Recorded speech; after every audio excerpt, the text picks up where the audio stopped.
বর্তমান সময়ের popular take স্ট্যাকগুলোর মধ্যে সবথেকে জনপ্রিয় হচ্ছে MERN Stack Development।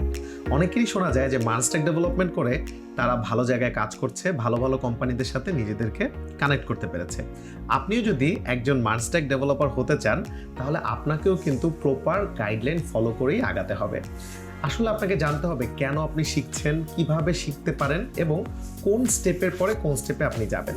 এই বিষয়গুলো যদি আপনার জানা থাকে, এই গাইডলাইনটা যদি আপনার কাছে থাকে, তাহলে কিন্তু আপনি একজন ভালো MERN Stack ডেভেলপার হতে পারবেন। আজকে আমরা আলোচনা করব MERN Stack ডেভেলপমেন্টে যে গাইডলাইনটা আপনার প্রয়োজন একজন দক্ষ MERN Stack ডেভেলপার হওয়ার জন্য।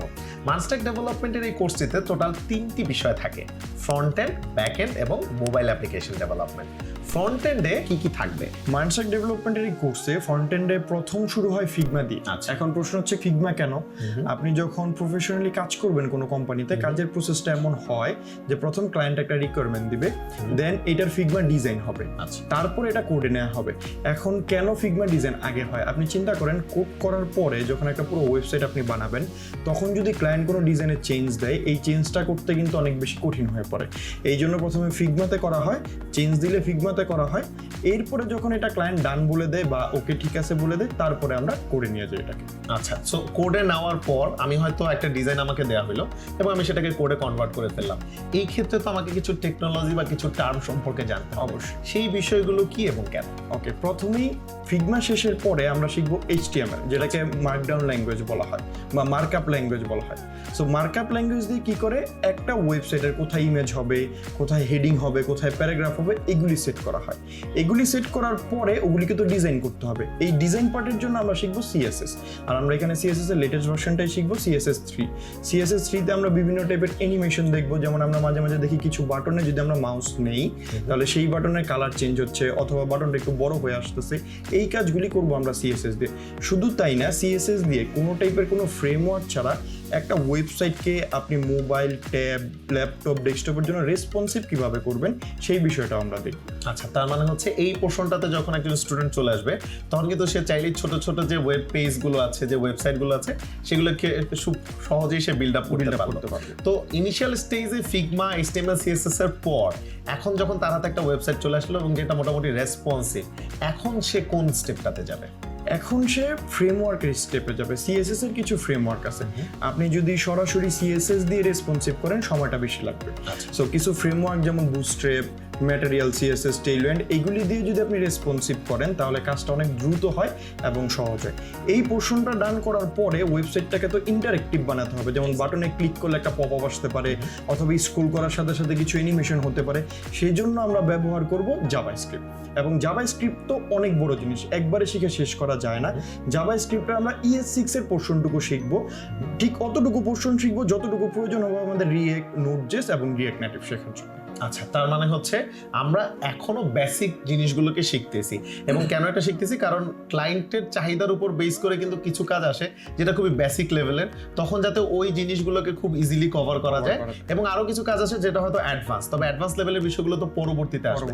তো এতক্ষণ যেটা আমরা বললাম যে HTML, CSS, JavaScript, এতে করে কি আমার ফ্রন্ট এন্ডের পার্ট কি শেষ হয়ে গেল নাকি এখানে আরো কিছু আছে? আরো কিছু জিনিস অ্যাড করতে হবে। আপাতত আপনি যে কাজটা করতে পারবেন সেটা হচ্ছে একটা ওয়েবসাইট তৈরি করতে পারবেন, এটাকে ইন্টারেক্টিভ করতে পারবেন। কিন্তু বর্তমানে সবাই চায় হচ্ছে হাই পারফরমেন্স ওয়েবসাইট, যেখানে লোড কম হবে, দ্রুত ডাটা দেখতে পারবে।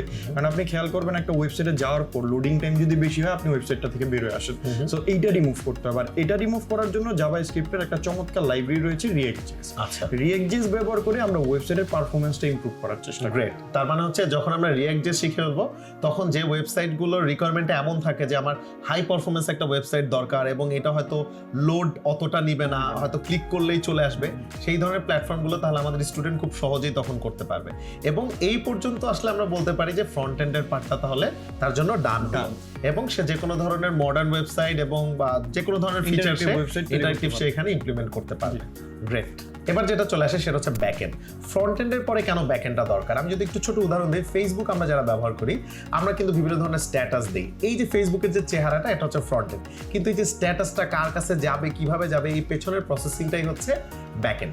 এবং MERN স্ট্যাকের এই জায়গাটাতে ব্যাকএন্ড আসলে কোন কোন টপিক থাকে সেটা যদি আমরা একটু জেনে নিই, যে ব্যাকএন্ডে কি কি দিয়ে আমরা কাজ শুরু। ব্যাকএন্ডে প্রথমেই শুরু হবে নোড.জেএস দিয়ে। ওকে, তারপর নোড.জেএস এর কাজগুলিকে একটু সহজ করার জন্য আমরা নোড.জেএস এর একটা ফ্রেমওয়ার্ক ব্যবহার করব, এক্সপ্রেস.জেএস। আচ্ছা, এবং যে ডাটাগুলি নিয়ে আমরা কাজ করব অবশ্যই তো এই ডাটাগুলি একটা জায়গায় আমাদের স্টোর করতে হবে। স্টোরেজ হিসাবে এবং ডাটাবেজ হিসাবে আমরা ব্যবহার করব MongoDB।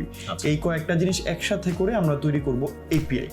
যখন আমরা এপিআই তৈরি করব, এখন ডাটাটা আমরা যে কারো ফ্রন্ট এন্ড হইতে পারে অথবা অ্যাপ ডেভেলপারের কাছে পাস করতে পারবো। এই ডাটাটা নিয়ে ফ্রন্ট এন্ড এবং অ্যাপ ডেভেলপার বাকি কাজগুলি করবে। ওকে, সো যখন ব্যাকএন্ড একজনের হয়ে যাবে তখন আসলে সে কোন ধরনের কাজগুলো বা কোন ধরনের প্রজেক্টগুলোকে সে আসলে ডান করতে পারবে? ব্যাকএন্ড হয়ে যাওয়ার পরে সে যে কোনো ই-কমার্সের এপিআই তৈরি করতে পারবে, চ্যাটিং অ্যাপ্লিকেশন এপিআই তৈরি করতে পারবে, অথবা যে কোনো ম্যানেজমেন্ট টুলস বা ম্যানেজমেন্ট সফটওয়্যার এপিআই গুলি তৈরি করতে পারবে, যেমন school management system, HR management system, এই টাইপের কাজগুলি সে করতে পারবে। ওকে, তার মানে হচ্ছে যখন একজন স্টুডেন্ট কোর্সের এই পর্যায়ে আসলো যেখানে তার ফ্রন্ট এন্ড এবং ব্যাক এন্ড মোটামুটি শেষ পর্যায়ে, তখন সে ক্লায়েন্টের কাজগুলো কিন্তু নেওয়া শুরু করতে পারে। কারণ এই ধরনের রিকোয়ারমেন্টই কিন্তু থাকে মূলত, যে হয়তো একটা সিস্টেম বানাতে হবে যেখানে লগ ইন সিস্টেম থাকবে, হয়তো রেজিস্ট্রেশন থাকবে। যেমন উদাহরণ হিসেবে ই কমার্স চলে আসলো, তো ই কমার্স থেকে শুরু করে চ্যাটিং অ্যাপ্লিকেশন এগুলো খুব সহজেই সে করতে পারবে। এবং এই জায়গাটাতে ডাটাবেজের আসলে কাজটা কি, কেন আমরা এখানে ডাটাবেজ নিয়ে কাজ? আপনি খেয়াল করবেন ফেসবুকে যখন আপনি যান লগ ইন পেজে, আপনি ইমেল অ্যাড্রেস যদি ভুল দেন, ও আপনাকে জানাবে যে আপনার ইমেল অ্যাড্রেস ভুল হয়েছে, পাসওয়ার্ড ভুল হয়েছে। এটা কিভাবে জানায়? এই ডাটাটাই রেজিস্ট্রেশনের সময় ফেসবুক আপনার ইমেল এবং পাসওয়ার্ড একটা জায়গায় স্টোর করে রাখে। যখন আপনি লগ ইন পেজে সেম ডাটা দিবেন, ও চেক করবে যে এই ইমেল অ্যাড্রেস এবং এই পাসওয়ার্ড কি আমার ডাটাবেজে আছে কিনা। তো এই টাইপের কাজগুলি করার জন্যই আমরা ডাটাবেজ ব্যবহার করি। আচ্ছা, তাহলে ব্যাকএন্ডে এসে সে এই ধরনের চেকিং গুলো এবং এই ধরনের স্টোরেজ গুলোকে সে খুব ইজিলি ম্যানেজ পারবে। গ্রেট। ফ্রন্ট এন্ড এবং ব্যাক এন্ড হয়ে যাওয়ার পর যে স্টেপটা থাকে, তৃতীয় যে স্টেপটা, সেটা হচ্ছে মোবাইল অ্যাপ্লিকেশন ডেভেলপমেন্ট। এই মোবাইল অ্যাপ্লিকেশন ডেভেলপমেন্টটা কেন প্রয়োজন এবং কিভাবে এটা MERN স্ট্যাকে করা হয়? প্রথমে একটা মজার বিষয় বলে নিই MERN স্ট্যাকের। যদি কেউ রিয়েক্ট.জেএসটা খুব ভালোভাবে পারে, তার জন্য রিয়েক্ট নেটিভ অথবা মোবাইল অ্যাপ্লিকেশন তৈরি করা খুবই সহজ হয়ে যায়, কারণ 90% কোড বেস সেম থাকে।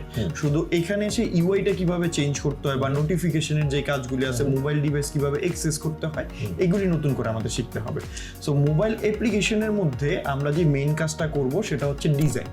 কারণ ব্যাকএন্ডে আমরা একটু আগে এপিআই তৈরি করেছি, ওই এপিআই থেকে ডাটা এনে, ধরেন আমার প্রোডাক্ট আছে 10টা ই-কমার্স সাইটে, 10টা ডাটা যদি আমাকে দেয়, এই ডাটাটা কিভাবে শো করবো আমি ইউজারের কাছে, শুধু সেটা নিয়ে আমরা কাজ করি। তার মানে মূল বিষয় হচ্ছে ফাংশনালিটির যে জায়গাটা, সেটা তো অলরেডি করা হয়ে গেছে ফ্রন্ট এন্ড এন্ড ব্যাক এন্ডের সংমিশ্রণে। এখন শুধু সেটাকে মোবাইল অ্যাপে কিভাবে কনভার্ট করতে হবে, কনভার্ট বলতে আসলে মোবাইল অ্যাপে আসলে সেই লেআউটটা কিরকম হবে, সেই লেআউটটাই হচ্ছে গিয়ে আমরা এই লাস্টের পার্ট এসে শিখবো। এবং এর ফলে কি আসলে ই কমার্স যে প্ল্যাটফর্মগুলো আমরা নিয়ে কাজ করলাম, হয়তো যে চ্যাটিং অ্যাপ্লিকেশনগুলো নিয়ে কাজ করলাম, অথবা যে ম্যানেজমেন্ট সফটওয়্যারগুলো নিয়ে কাজ করলাম, সেগুলো কি মোবাইল অ্যাপ্লিকেশন তৈরি করা সম্ভব হবে?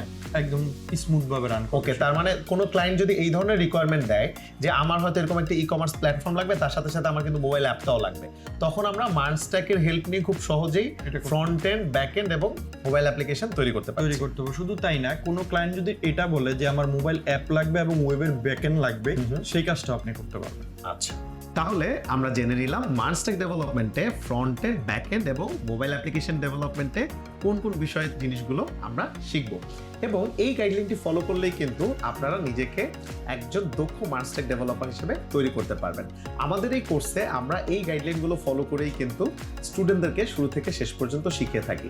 ইনশাআল্লাহ কোর্স শেষে আপনাদের জন্য তৈরি হবে লোকাল মার্কেট, গ্লোবাল মার্কেট বা রিমোট জবের অপরচুনিটি।